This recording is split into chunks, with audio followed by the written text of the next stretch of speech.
এই এলাকায় মাদক কিন্তু এই প্রথম না। আপনাদের এই এলাকা মাদকের জন্য কিন্তু বিখ্যাত, এই জন্য মিস্টার বদিও তো এখানে বিখ্যাত, পুরো বাংলাদেশের জন্য কিন্তু নাম আছে আপনাদের। এই মাদকের জন্য আপনারা বিখ্যাত। এটা আপনার বলেন এখনকার সমস্যা না, এটা অনেক আগের সমস্যা। আমিও যে সময় জিজিবিডিআর ছিলাম এক সময়, সেই সময় এই সমস্যাই ছিল।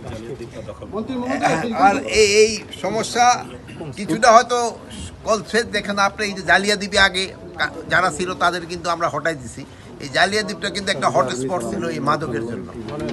প্লাস আমরা এই মাদকটা শুধু এই এলাকার না, এটা পুরা দেশের একটা সমস্যা, এটা একটা বিরাট দেশের একটা সমস্যা।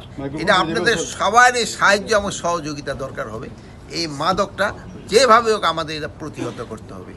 আপনারা এই যে আপনি হুজুর যে প্রশ্নটা করে ভালো, আপনার ইমাম সাহেবদেরও বলবেন যেন মসজিদে এরা যেন সবসময় বলে, জুম্মার এই যে খুতবার সময় যেন হুজুর এটা বলে, এটা কিন্তু বলতে হবে। এটা এমন আমরা বলতেছি সফল কর্মের মাদক, কিন্তু এটা কিনা আমগো পোলাপানিতে এই ঝামেলাটা করতেছে। মানে এই জন্য আমরা যদি একটু সচেতন হই, তবে কিন্তু আমরা আপনার প্রশ্ন করতে, তবে কিন্তু আমরা এটা সমস্যাটা সমাধান করতে পারবো।